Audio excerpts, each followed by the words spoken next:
person that helps with educating the audience. You and I, of course, honor these salient issues. And this morning, I have my guest on standby. Let's listen to her this morning. Hello, hello, hello. Good morning.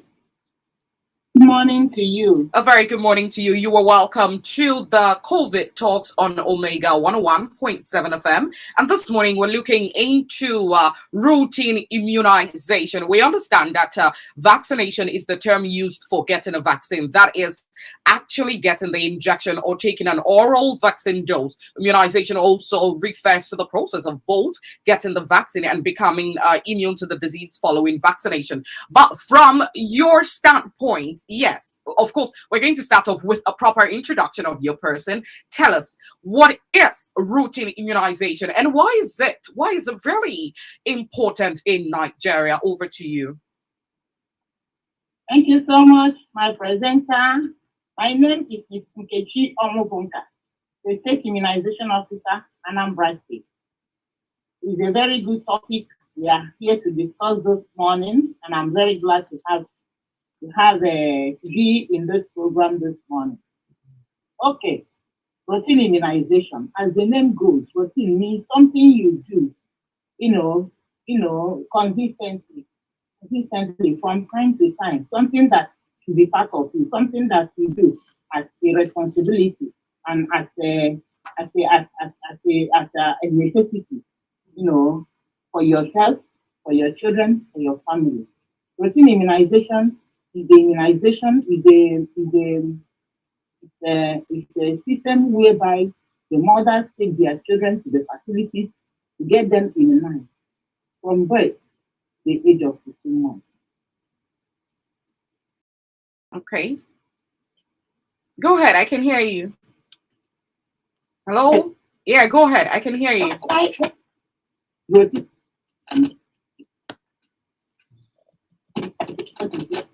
Because it protects our children from the childhood killer diseases. What are these diseases? Tuberculosis, poliomyelitis, hepatitis, diphtheria, pertussis. Pertussis or the one is also what we call whooping cough. Tetanus, Haemophilus influenza is the one that can cause meningitis, that can cause heart diseases and all that. And measles, yellow fever, inactivated polio vaccine, which is a form of polio vaccine. But this one is given through the injectable. It's an injectable that is given through the muscle. Okay. Then we have the yellow fever, we have IPV, we have measles, second dose. We have PCV, pneumococcal vaccine. These are the vaccines that we give to children from the age of birth to 15 months. And they protect this child, give the child immunity, adequate immunity to protect him or her from any of these childhood killer diseases, which may short the life of a child before the age of 5 years. Why are they important? They are very important because if children are not immunized with these very important vaccines, the child may be sick, they come down sick, they come down deformed, they come down having all manner of diseases like tuberculosis, like a crippling, polio crippled children, makes them inability to walk. The child they come down with yellow fever, they come down with measles, they come down with pneumonia, they come down with there's what we call which is called diphtheria. It blocks the airway, it blocks the esophagus, and the child may have also pharynx, and the child may have a difficulty in breathing. Wow. So these are the importance of immunization, and it starts from birth. Once the child is born, it's the obligation of that. Every child has the right to get immunized. It's a right of a child to be immunized. It's not a matter of whether the parents like it or not. It's the right of a child. Because why is it the right of a child? Because you cannot deprive any child of the power or the right to live. If you don't immunize the child and the child comes down with any of these diseases, that means you are the cause. And you deprive that child of not having that opportunity to have a good health, to have a sound mind and body, and to live well. So immunization is the right of the child. And the obligation is that of the parent, the mother and the father. The parents, the grandmothers and the grandparents, they all have the responsibilities of seeing that these children are immunized and at the right time. Because it's not just any time. All these vaccines have the time they are giving to the children so that they will do the work which they were meant to do. Okay. Okay. All right. Thank you very much, Mrs. Nkechi. She's my guest this morning as we talk on routine immunization, its importance, challenges, and as we progress, of course, these questions will come up. But whilst you were speaking, I had a question in my head. With adequate levels of hygiene, sanitation, and clean water, is there still a need for vaccination? Wow, very, very important. We then, even in the civilized world, where they have the highest level of sanitation and cleanliness and all it takes to make one comfortable, immunization is still priority. It's still priority. So, in as much as we try to keep our environment clean in every aspect of it, the food we eat, our environment, washing our hands often, because most of the diseases we get comes from our hands to our mouth. Dirty hands can introduce so many infections to your mouth, to your organs, to your system, and even to your skin. So cleanliness, they say, is next from godliness. But in as much as we are keeping cleanliness, we will also do what? Get our children immunized. To help them have this immunity, to help them support the immunity which God has already given to them in fighting in any of these diseases I've mentioned whenever they come in contact with them. Okay, quite interesting. All right, thank you very much for that response. And then moving up, can a child actually be given more than one vaccine at a time? Can a child receive more than one vaccine at a time? Yes, it depends. One, on the age of the child and at which age a child begins to immunize. Because some parents they don't take their children to get immunized at the right age.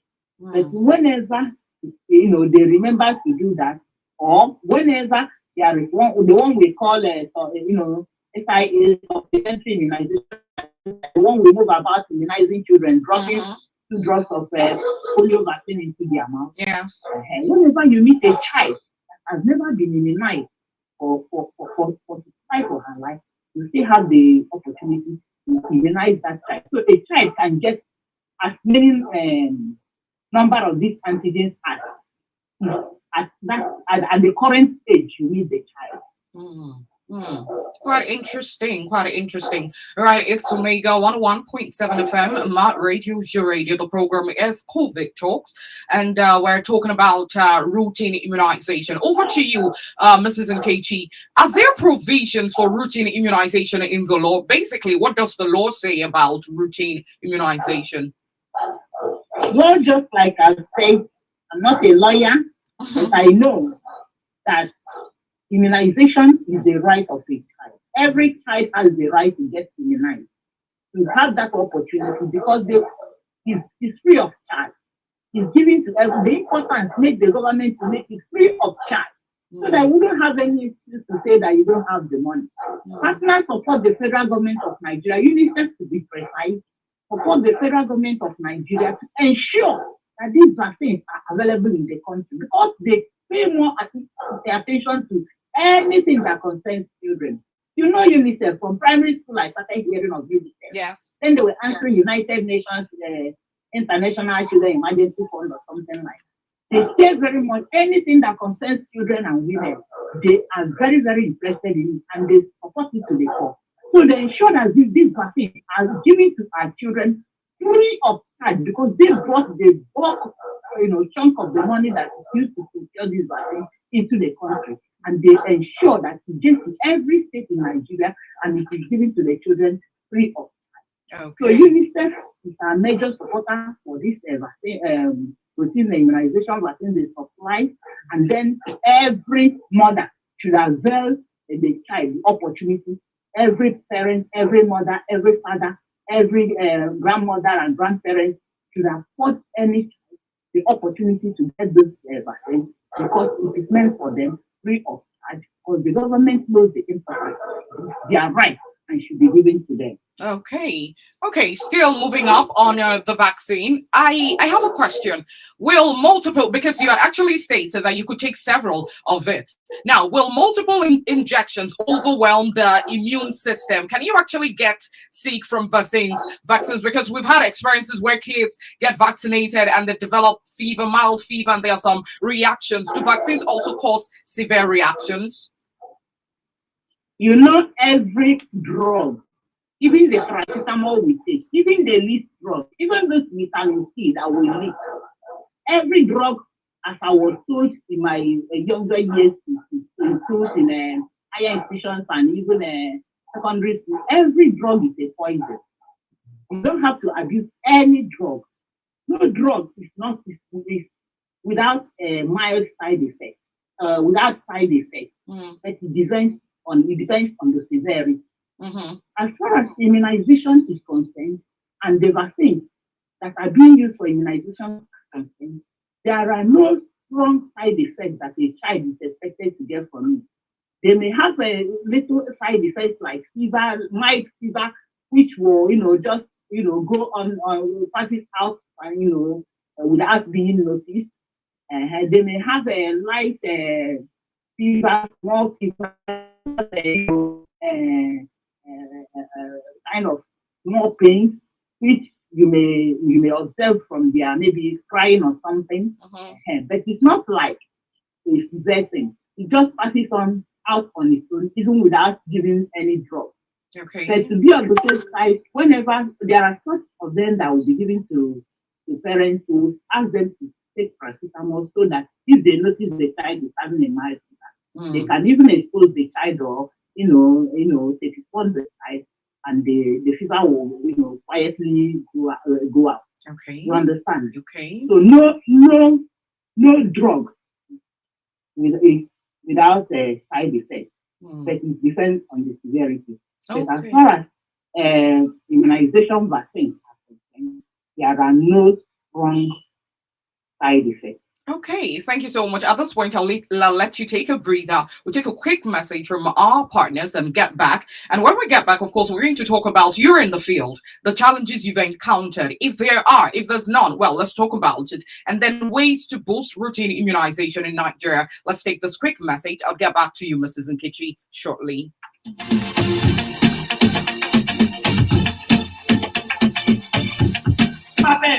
Onye ka ọ na-esere gị na ya? Ọ bụ nwunye m. O kweghị m ṅụọ mmiri tọgbọ iko maka ịgba ọgwụ mgbochi COVID-19. Ọ bụrụ na ịgbabeghị ọgwụ ahụ. Mụnwa tụfịa akwa siri so ịgba ọgwụ ahụ buru ibu. O nweghị onye ma nke bụ eziokwu. Papa Ebere, gọọmenti agaghị ebutere ndị nke ya ọgwụ adịgboroja. Nke ahụ bụ eziokwu. Cherekwa o, nwunye m gwara m na gị na di ga-agbago ọgwụ ahụ. O nwere ihe mere unu na-akwụ mgbo mkpa?